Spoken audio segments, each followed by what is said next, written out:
Alors, rebonjour à tous. On va continuer donc en statique avec le TD2. Donc pour bien comprendre ce TD, il faut avoir vu les premières vidéos de cours, notamment celle où on a parlé de modélisation des actions mécaniques dans les liaisons et du principe fondamental de la statique. Donc là, on va s'intéresser à un compresseur. Alors un compresseur, vous en avez peut-être déjà parlé en cours de thermo, c'est un système qui permet de comprimer typiquement un gaz ou de l'huile ou un fluide. Donc comment ça marche en compresseur? Là, l'objectif, c'est de mettre, donc là, c'est de l'air sous pression à une pression de 10 bars.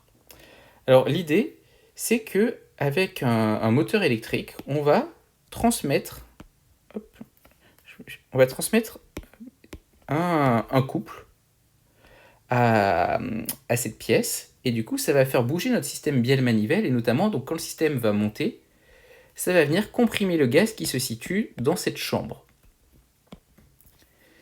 Après, on a des systèmes, donc ici et là, de clapet qui vont permettre de gérer l'admission de l'air, typiquement quand le piston descend.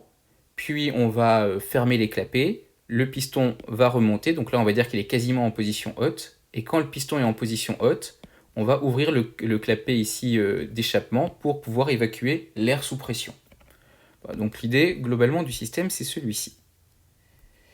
Et le but du jeu, c'est de vérifier si on a bien dimensionné notre moteur en termes de couple par rapport à la pression désirée dans la chambre. Alors, donc on lit le texte, là on vous explique dans les grandes lignes comment ça marche. On nous dit que la compression du gaz s'accompagne d'une élévation de la température. Oui, absolument, cours de thermodynamique. Et voilà, et donc on s'intéresse, c'est ce qui est écrit ici, au dimensionnement du moteur électrique et des liaisons qui nous permettent donc d'avoir le couple nécessaire pour atteindre nos 10 bars de pression dans la chambre. Alors là, il y a quelque chose d'intéressant.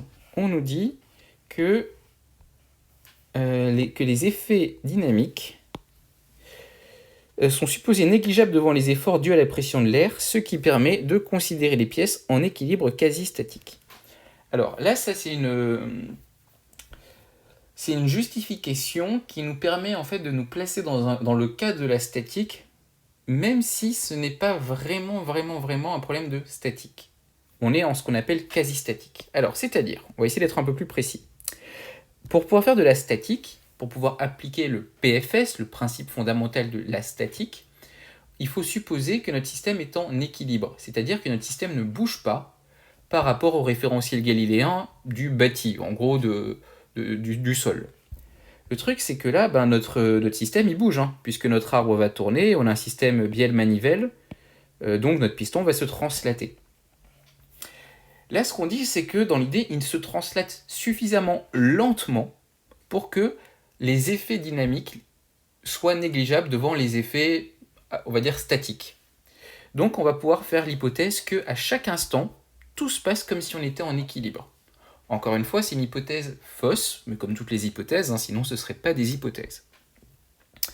Enfin, je veux dire, c'est une hypothèse fausse dans le sens, c'est une hypothèse qui ne... c'est une hypothèse, ce n'est pas vrai. Mais comme donc toutes les hypothèses. Donc quand on vous parle de quasi-statique, ça veut juste dire qu'on va supposer qu'à chaque position, à chaque instant, notre calcul statique n'est pas trop faux. Ok, donc pour répondre à cet objectif, il faut modéliser le système pour faire apparaître ses propriétés en termes d'efforts, modéliser les efforts extérieurs, on va en reparler, ceux entre les solides, et traduire l'équilibre des solides afin de trouver les lois reliant donc la force de pression et le couple qui s'exerce sur notre système.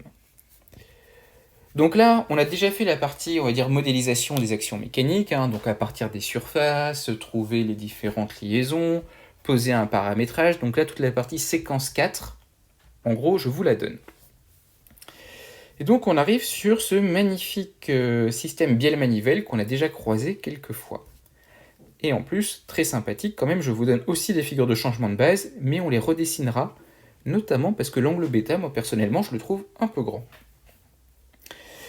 Donc ensuite, on a un petit texte explicatif. Donc la liaison entre 3 et 0, on nous dit que c'est donc une pivot glissante d'axe CX, CY0, ok.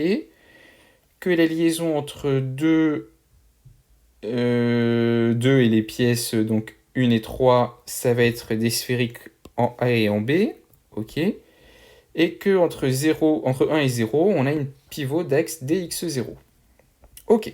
Donc là, en fait, c'est le petit texte qui nous explique ce schéma. Très bien. Donc, objectif, déterminer le couple moteur Cm en fonction de la position angulaire du moteur θ et de la pression P qu'on a dans la chambre. Ok. Alors, comme souvent dans les exercices, on va un peu balayer les questions pour comprendre la philosophie de ce qu'on nous demande. Question 1, tracer le graphe de structure de ce mécanisme. Alors effectivement, je vous ai dit qu'on allait à peu près tout le temps commencer les exercices de statique par un graphe de structure, parce que c'est à partir de là qu'on va pouvoir essayer de réfléchir.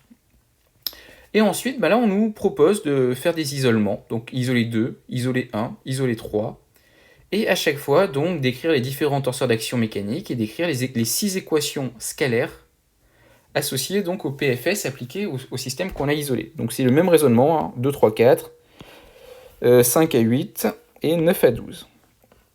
Ok, et donc une fois qu'on aura écrit toutes ces équations, on nous demande donc d'en déduire, d'en conclure la relation entre Cm, θ et la pression.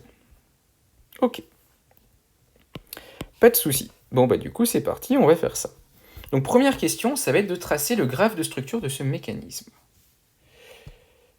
Hop. Donc, TD2, Q1.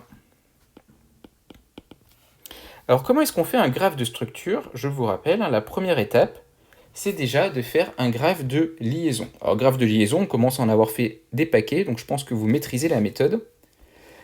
Déjà, il faut repérer les différentes classes d'équivalence. Alors, qu'est-ce qu'on a comme classe d'équivalence? On a 0, 1, 2 et 3. Et petite remarque, 0, en fait, je ne l'ai pas réécrit, mais cette pièce-là, c'est encore la pièce 0, puisqu'on a aussi le symbole du bâti. Donc, j'aurais pu le réécrire. Donc, du coup, je vais avoir 0, 1, 2 et 3. Alors, entre 0 et 1, qu'est-ce qu'on a comme liaison? Eh bien, on va avoir, d'après le symbole et d'après le petit texte, une pivot d'axe OZ0. Alors, je vais un peu vite, d'une part parce qu'on en a fait plein, et d'autre part parce qu'on a fait exactement celui-là en séquence 4 et pas en séquence 6, non. On l'a fait en séquence 4. Ensuite, entre 1 et 2, on reconnaît, parce qu'on connaît bien ces symboles de liaison, une sphérique de centre A.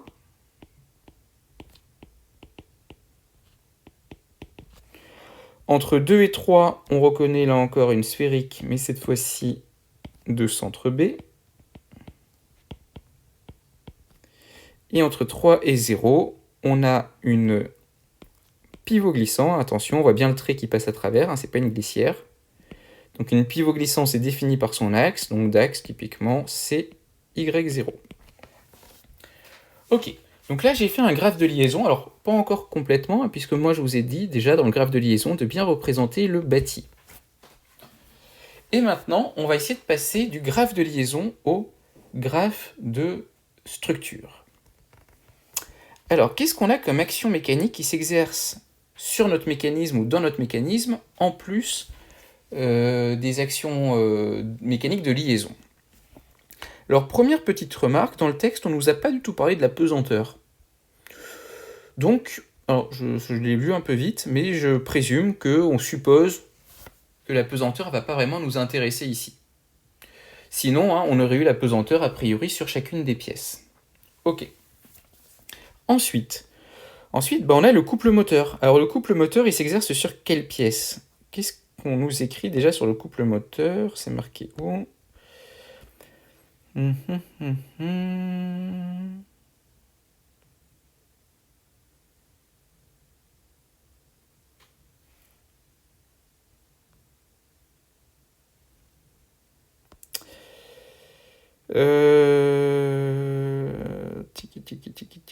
Ça devait être encore avant. On nous en parle au début. Bon, ok, c'est pas bon. Là, c'est pas hyper clair, mais c'est ce que je vous avais dessiné tout à l'heure. On a un moteur en fait qui entraîne en rotation cet axe-là. Donc le couple moteur, il va s'exercer sur la pièce 1. Alors, donc, une question qu'on peut se poser, c'est d'où vient ce couple? Donc il y a plusieurs façons de voir le problème. Une première idée, ça pourrait être de dire, ben, ce couple il vient du moteur, le moteur est complètement à l'extérieur de mon mécanisme, donc je mets juste une double flèche parce que je sais que c'est un couple, et je mets un couple moteur qui arrive donc sur ma pièce 1 qui représente mon axe qui va tourner. Ça, c'est une première façon de voir le problème. Alors, en pratique, en général, c'est pas comme ça qu'on va représenter le couple moteur. L'idée, si j'essaie de faire un petit schéma de principe, donc là, j'ai mon bâti.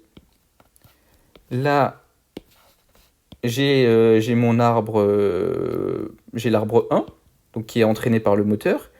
Et du coup, entre les deux, je vais avoir mon moteur. Donc mon moteur, a priori, il va être fixé sur mon compresseur. Donc il va y avoir une partie, typiquement ce qu'on va appeler le stator, qui est fixé sur mon compresseur. Et une partie donc, qui va tourner et qui va être donc solidaire. C'est pour ça que je l'ai fait de la même couleur que la pièce 1. Ce qui fait que le couple dans le moteur, en fait, il va s'exercer entre le stator, la partie qui ne bouge pas, et le rotor, la partie qui bouge. Donc le couple moteur, on va plutôt le représenter comme étant en fait une action mécanique entre la partie qui ne bouge pas du moteur, donc le stator, qui est lié au bâti, ici, et notre pièce 1. Alors, petite remarque en passant, en fait, ça n'aurait rien changé là dans ce problème au niveau des équations. Pourquoi? Parce que vu que de toute façon, je ne pourrai jamais isoler 0, mon couple moteur sera toujours vu comme une action mécanique extérieure. Parce que 0, c'est le bâti, je vous rappelle. Mais de façon générique, les couples moteurs, en fait, les actions mécaniques d'actionneur, on essaye de réfléchir entre quelles pièces elles sont. En général, votre actionneur, il ne vole pas. Il est toujours fixé à une pièce. Donc, les actions mécaniques d'actionneur sont très souvent entre deux pièces. L'une des pièces pouvant être le bâti. Ok, donc ça c'est pour le couple moteur. Et après, donc, on a la pression qui va être dans la chambre. Alors, si on réfléchit un petit peu à ça. Alors déjà, première remarque, vous avez fait de la thermo, vous savez qu'une pression, typiquement, ça va s'exprimer, donc là en l'occurrence en bar, mais de façon un peu plus en pascal, et on a un bar qui est 10 puissance 5 pascal, si je ne dis pas de bêtises. Ok. Nous, là, il nous faudrait plutôt des efforts. Alors, on n'a pas encore fait trop le cours de modélisation des efforts à proprement parler, mais je pense que vous avez déjà croisé ça en cours de physique, notamment, le fait qu'on peut lier notre effort de pression, que je vais appeler FP, à la pression multipliée par la surface sur laquelle elle s'applique. Bon, donc tout ça pour dire que plutôt que de travailler avec la pression en pascal, je vais travailler avec ma force de pression que je vais appeler FP en newton. Donc ça marche si j'ai une pression en pascal et une surface en mètres carrés. Encore une fois, c'est les unités du système international. Tout ça, on le démontrera plutôt en fin de séquence 7. Bon. Mais là, ça ne m'intéresse pas trop. Par contre, ce qui m'intéresse plus, c'est de réfléchir, cette force de pression, elle s'exerce entre quelle pièce et quelle pièce. Donc si je zoome sur ma chambre, on va avoir donc des petites forces de pression. Peut-être faire des traits un peu moins épais. On va avoir des petites forces de pression qui vont s'exercer sur le haut de la chambre et aussi, du coup, sur le bas de la chambre. Alors, sur les côtés aussi, mais elles vont se compenser, donc ça ne m'intéresse pas trop. Ce qui fait, on voit bien que ces forces de pression, en fait, elles s'exercent entre la pièce que je fais en orange, ici, qui est en gros mon carter, et la pièce que je fais en vert, qui est mon piston. Donc ma force de pression, elle va se faire en fait entre mon piston qui est la pièce 3 et mon carter qui est la pièce en orange qui est la pièce 0. Donc ma force de pression FP, je vais en fait la représenter entre... je refais un trait plus épais. Je vais la représenter entre 0 et 3. Donc ça c'est ma force de pression FP. Et donc là voilà, c'est bon, maintenant... j'ai fait un graphe de structure. Donc je vous rappelle, un graphe de structure, ce n'est qu'un graphe de liaison sur lequel on vient rajouter les efforts mécaniques qui ne sont pas des les actions mécaniques, pardon, excusez-moi, qui ne sont pas des actions mécaniques de liaison. Hop. Ok, alors, ceci étant dit, on vient de faire donc la question 1. Ok, alors dans la série où on pose du paramétrage pour la suite, je vais en profiter aussi pour refaire à côté mes petites figures de changement de base qui me serviront un jour ou l'autre. Donc là, on nous parle de l'angle θ et de l'angle β. Donc je vais faire 2 figures de changement de base. Je vous rappelle, hein, quel que soit le problème, on définit toujours les figures exactement de la même façon. Un vecteur vers la droite, un vecteur vers le haut, un vecteur qui sort de votre feuille, et un angle qui doit être... Oups, c'est pas... Et un angle qui doit être petit et positif. Ok. Donc les angles, ils s'appellent... Alors, je vais peut-être commencer par copier-coller cette image. Voilà, ça c'est mon angle. Encore une fois, hein, c'est une bonne habitude de toujours refaire une figure de changement de base dans un problème de méca. Et si c'est pas demandé, faites-la au brouillon, comme ça vous l'avez toujours sous la main. Donc on va tourner toujours autour de Z0, donc qui va être égal à Z1 et à Z2. Donc Z0 égale à Z1 et Z1 égale à Z2. Hop, je zoome ici. Ok. Donc l'angle θ, il est entre x0 et x1. y0, y1. Et l'angle β, il est... Ah, excusez-moi, j'ai défini par rapport à 0, j'avais pas fait attention. Donc c'est entre x0 et x2. Ok. Et x2, donc ça c'est mon angle β, ou y0 et y2. Voilà. J'ai juste recopié en faisant 2 figures, hein, ma figure de changement de base. Ok, alors question 2. Donc là on rentre dans une nouvelle partie, c'est l'isolement de la bielle 2. Ok. Donc, question 2, écrire les torseurs d'action mécanique, etc. Écrire les 6 équations du PFS. Alors, je vais faire les questions 2, 3, 4 ensemble, comme ça va me permettre de le rédiger assez proprement. Questions 2, 3 et 4. En gros, les questions qui correspondent à l'isolement de la pièce 2. Alors, d'un point de vue rédaction, on commence par écrire, on isole 2. Voilà, donc on sait ce qu'on isole. Première étape. Deuxième étape, quand on a isolé quelque chose, on va sur notre graphe de structure et on entoure ce qu'on a isolé. Alors, c'est pour ça que c'est très important de faire un graphe de structure au brouillon et de le faire assez gros pour pouvoir un peu le gribouiller. Donc, on l'entoure et on vient compter le nombre d'intersections qu'on croise avec d'autres traits. Donc là, je vois que j'ai 2 traits. Donc ça veut dire quoi? Ça veut dire que, deuxième étape, je vais faire l'inventaire des actions mécaniques extérieures qui s'appliquent à 2. Et vu que j'ai intersecté 2 traits, j'ai 2 actions mécaniques extérieures. Donc j'ai l'action mécanique de 1 sur 2. Donc on a le torseur d'action mécanique de 1 sur 2. Encore une fois, on s'intéresse aux actions mécaniques sur 2, puisqu'on a isolé 2. Et on a le torseur d'action mécanique de 3 sur 2. Ok. Alors en général, une fois qu'on a repéré les différentes actions, torseurs d'action mécanique, on va écrire du coup les torseurs associés. Donc torseur d'action mécanique de 1 sur 2. On a une sphérique, entre 1 et 2, c'est une sphérique de centre A. Donc je connais déjà mon tableau des torseurs, donc je sais qu'a priori, je vais plutôt l'exprimer au niveau du point A. Puisque mon torseur d'action mécanique transmissible, comme le torseur cinématique, hein, sa forme la plus simple, elle n'est vraie qu'au centre de la sphérique, pour une sphérique. Alors vu que toutes les rotations sont possibles, c'est-à-dire que mon vecteur taux de rotation dans le mouvement de 1 par rapport à 2, par exemple, c'est le vecteur nul, mon vecteur taux de rotation, donc j'en déduis que le moment en A va être nul. Je ne vais pas pouvoir transmettre de couple en A. Donc là, j'ai 0, 0, 0. Si je raisonne dans la base, je vais réfléchir dans quelle base. Et en termes de résultante, a priori, vu que mon vecteur vitesse dans le mouvement de 2 par rapport à 1 ou 1 par rapport à 2 au point A, c'est le vecteur nul, le complémentaire, ça sera un vecteur avec toutes les composantes possibles. Donc je m'attends à avoir du x12, y12, z12, a priori. Et là encore, dans une base à définir. Donc là, encore une fois, hein, soit vous connaissez vraiment parfaitement bien par cœur votre torseur, tous les torseurs statiques, c'est bien. Soit vous connaissez vraiment très très bien tous vos torseurs cinématiques et vous savez retrouver instantanément vos torseurs statiques. Si vous savez le retrouver instantanément, moi ça me va. Mais encore une fois, faut pas se tromper. Ok, donc ça c'est pour le torseur cinématique de 1 par rapport à 2. Alors attention, hein, j'ai pas fini, puisqu'ici j'ai pas encore précisé la base. Faudra pas que j'oublie. Et on va avoir le torseur d'action mécanique, donc de 3 sur 2, qui cette fois-ci correspond donc à une sphérique, si je regarde bien, de 3 sur 2, c'est une sphérique en B.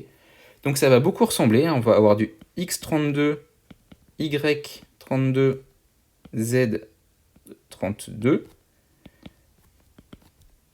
Un moment nul, mais cette fois-ci, si je raisonne au point B et dans une base, je ne sais pas laquelle. Alors.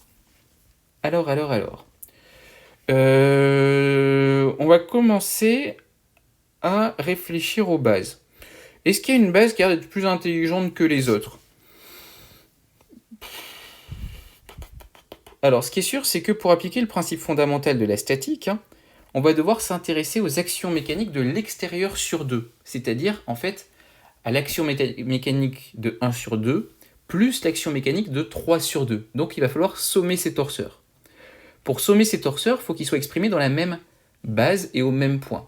Première remarque, pour l'instant, ils ne sont pas exprimés au même point. Donc, je vais devoir faire un varignon, soit pour exprimer tous mes torseurs en A, soit pour exprimer tous mes torseurs en B. Bon, et puis on voit que le vecteur AB, il est porté par Y2. Bon, donc pour peut-être me faciliter la vie, je vais, pourquoi pas, exprimer mes vecteurs dans la base 2. Comme ça ça sera relativement facile de faire varignon. Voilà, là je vous donne une piste de raisonnement, pourquoi est-ce que ça pourrait être malin de raisonner dans la base 2. Mais encore une fois, si jamais si vous raisonnez dans la base 0 ou dans la base 1, c'est pas faux. Ce sera juste un petit peu plus pénible en termes de calcul. Mais ce sera pas faux. Donc je vous propose de raisonner dans la base 2. Ok. Alors, ensuite, nous ce qu'on va écrire, c'est les 6 équations. Donc à la fin, c'est écrire les 6 équations du PFS appliquées à la BL2.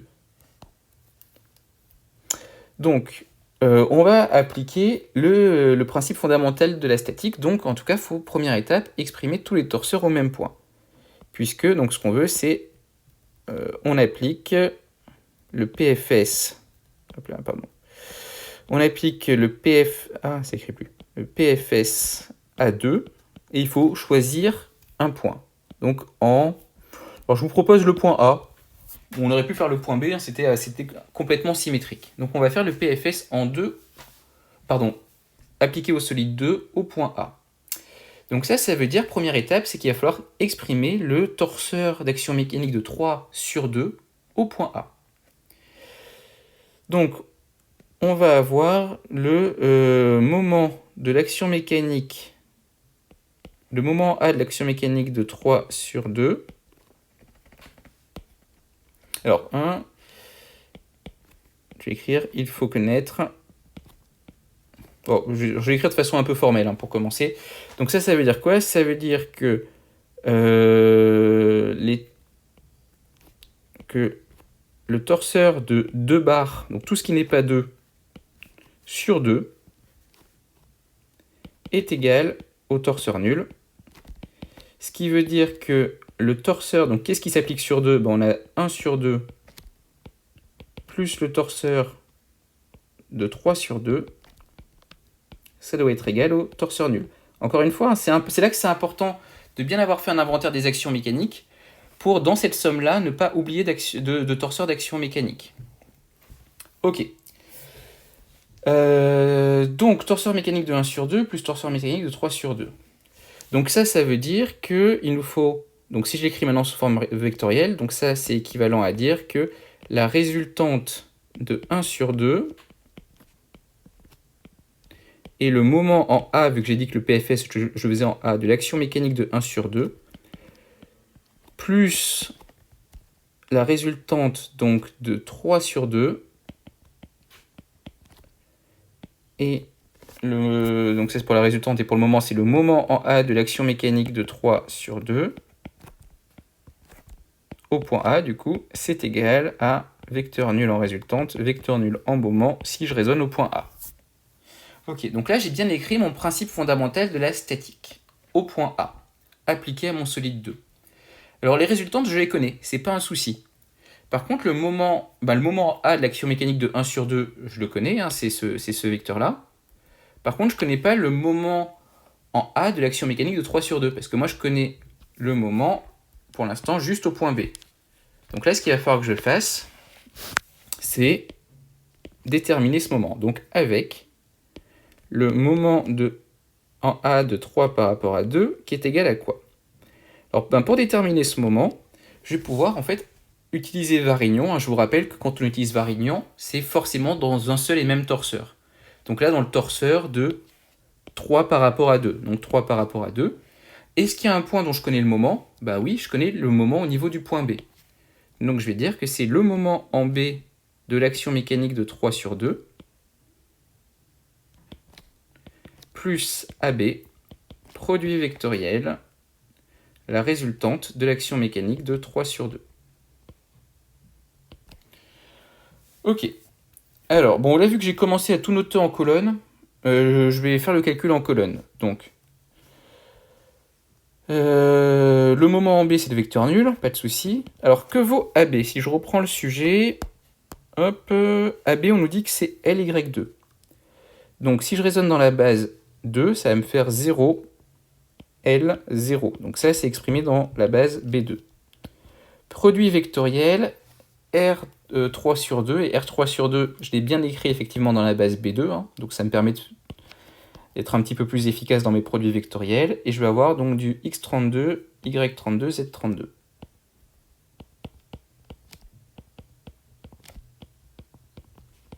Donc exprimé dans la base B2. Ce qui me fait que, au final, mon moment en A de 3 par rapport à 2, alors c'est parti pour le produit vectoriel, donc Y2 vectoriel X2, ça va me faire Y vectoriel X, ça me fait du moins Z, donc je vais avoir du moins L X32 porté par Z2. Ensuite, Y2 vectoriel Y2, ça fait vecteur nul, et Y2 vectoriel Z2, ça va me faire du X2, donc je vais avoir du plus L Z32 X2. Ok, donc là c'est bon, je viens de trouver mon moment. Donc tout ça pour dire hein, que maintenant, je vais pouvoir en déduire mes 6 équations du principe fondamental de la statique. Alors vraiment, hein, le premier, je le surdétaille exprès. Hein. Les autres, on ira peut-être un petit peu plus vite. Donc, je vous rappelle hein, que caché dans le PFS, qui est une équation torsorielle, on a en fait deux équations vectorielles. On a le théorème de la résultante statique et on a le théorème du moment statique en A. Ok. Et caché dans chacune de ces expressions qui sont vectorielles, on va pouvoir les projeter typiquement dans la base 2 sur x2, y2, z2, pour pouvoir trouver à chaque fois 3 équations scalaires par équation vectorielle. Donc au total, on va bien trouver nos 6 équations scalaires. Alors c'est parti. Si j'écris le théorème de la résultante statique appliqué à 2 scalaire x2. Alors, qu'est-ce que ça va nous donner? Si je reprends mes résultantes, ça va me donner donc 0.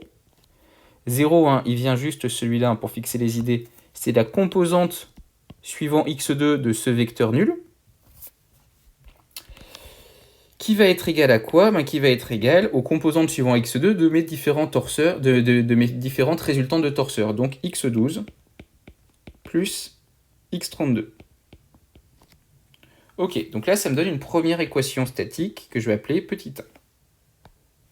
Que je vais appeler petit a, plutôt, pour pas me mélanger les pinceaux.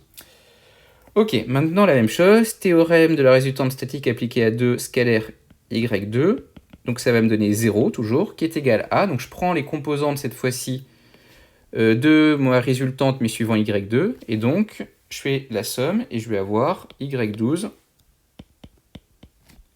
plus y12 plus x... Pardon, y12 plus y32, qui est égal donc à 0. Ça va être mon expression petit b. On continue, mon théorème de la résultante statique appliquée à 2 scalaire z2. Pourquoi j'écris aussi petit? Ça va me donner donc de même 0 qui va être égal à z12 plus z32. Ça va être le petit c. Ok. Donc là, on vient de faire les 3 équations qui viennent du théorème de la résultante statique. Maintenant, on va passer au théorème du moment statique appliqué à 2 en A. Donc TMS appliqué à 2 au niveau du point A, scalaire x2, qu'est-ce que ça va nous donner? 0 toujours, hein. Donc ce 0 là, cette fois-ci maintenant, il vient de, si je remonte pas autant, donc il vient de la composante suivant x2 de ce vecteur que j'ai surligné en orange. Et maintenant, si je m'intéresse au moment. Alors, le moment en A de l'action mécanique de 1 sur 2, ben, il est nul. C'est ce que j'ai ici. Donc toutes les composantes suivant x2, y2 et z2, ça me fera 0. Donc déjà, je sais que je vais commencer par du 0 plus. 0 plus. Et maintenant, la composante suivant x2 du moment en A de l'action mécanique de 3 par rapport à 2, hein, c'est ce que j'ai trouvé à ce niveau-là. Donc je vais avoir du plus LZ32.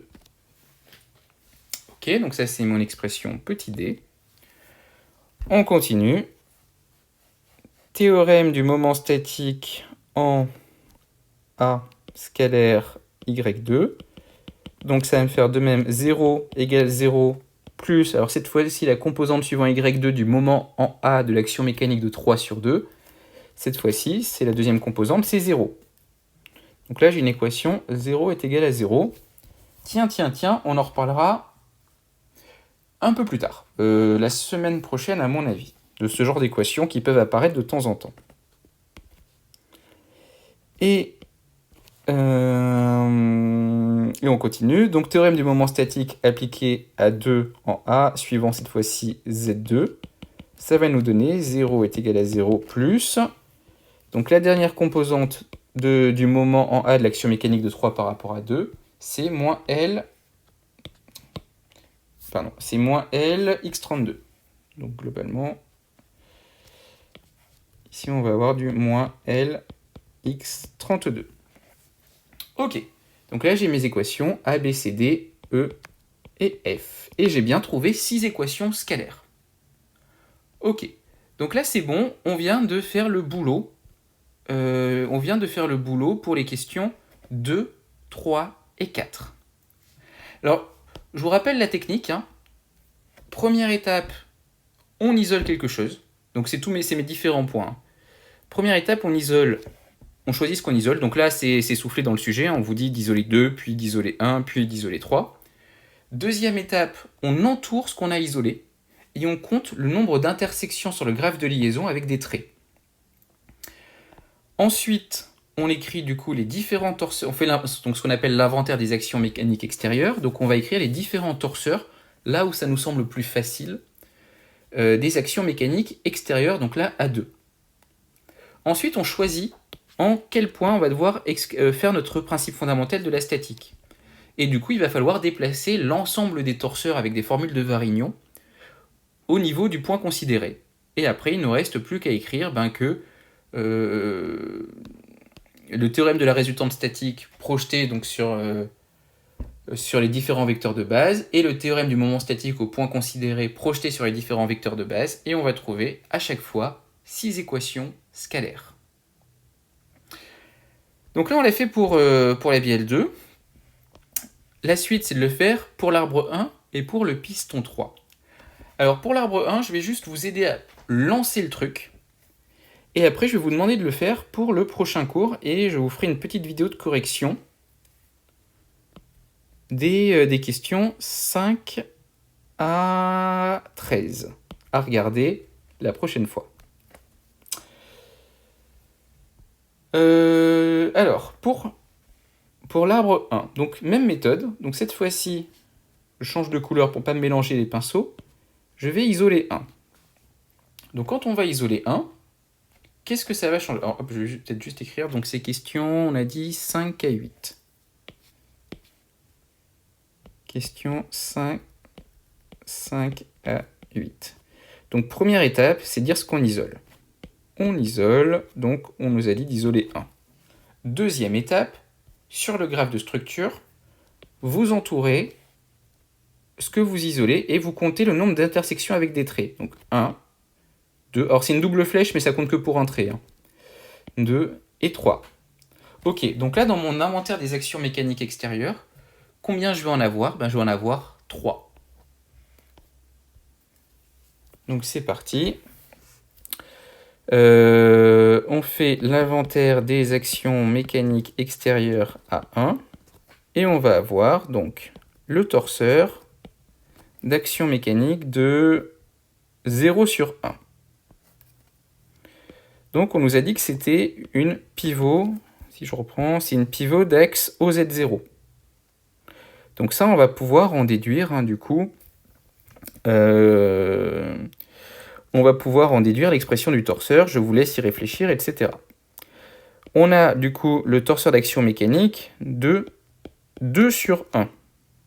Ok. Donc je vous laisse y réfléchir aussi, avec juste une petite remarque. On a calculé un torseur d'action mécanique qui n'était pas très différent tout à l'heure. Le torseur d'action mécanique de 1 sur 2 à ce niveau-là. Donc je vous rappelle juste que le torseur d'action mécanique de 2 sur 1, c'est moins le torseur d'action mécanique de 1 sur 2. Théorème des actions réciproques. Égal, je vous laisse continuer. Et après, on a le torseur d'action mécanique de... c'est quoi le dernier? C'est celui associé au couple moteur. Donc je veux dire, c'est le torseur d'action mécanique du moteur sur 1. Ok. Qui est égal à A. Donc c'est un torseur couple. Donc celui-là, à la limite, je vais vous le donner pour pas que vous soyez bloqué. C'est-à-dire une résultante nulle. Et le couple moteur, il va être autour de l'axe Z0, puisque ça nous donne bien envie de tourner autour de, comme ceci, donc autour de l'axe OZ0. Oups. Donc tout ça pour dire que ce couple-là, on va le noter CMZ0. Ok, et donc à partir de là, donc ça c'est vrai en quel point... excusez-moi, je suis resté cohérent dans mes notations, je vais vous le noter en colonne. 0, 0, 0 en résultante, 0, 0, CM porté par Z0 ou Z1 ou Z2. Donc là, je vous laisse réfléchir au point et à la base, notamment. Ok, donc là, vous faites votre inventaire des actions mécaniques. À chaque fois, essayez de réfléchir aux points et aux bases pour pouvoir, d'une part, utiliser des résultats précédents, et d'autre part, pour essayer de vous simplifier un peu les calculs. Après, il faut dire, on applique le PFS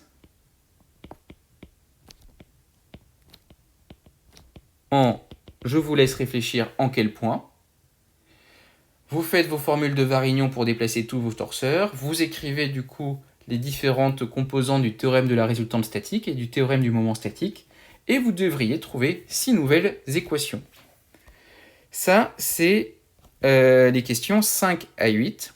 Rebelote pour le piston 3, questions 9 à 12. Donc je vous laisse faire ça pour un peu vous dérouiller le poignet sur ces calculs-là. Pour la prochaine fois, et je vous donnerai donc du coup un corrigé, ou au moins un corrigé en poly, peut-être plus qu'en vidéo, des questions 5 à 12, même 5 à 13. Et on réfléchira du coup après à est-ce qu'on peut être un petit peu plus efficace que d'écrire au final 3 systèmes de 6 équations, donc en gros 18 équations, pour trouver notre relation entre le couple et entre le couple moteur et les forces de pression. Mais c'est important, je pense, au moins une fois, d'avoir écrit l'ensemble des équations pour comprendre la philosophie de la méthode bourrine. Quand je vous disais que c'était une méthode un peu bourrine, je mentais pas. On va quand même résoudre un problème de 18 équations. Alors, pas très compliqué, les équations, mais c'est quand même un peu bourrin comme approche. Donc voilà, je vous laisse essayer de finir cet exercice et vous aurez un corrigé au moins en poly d'ici le prochain cours. Sur ce, bon courage pour les questions 5 à 13 de ce TD2 et à la prochaine fois.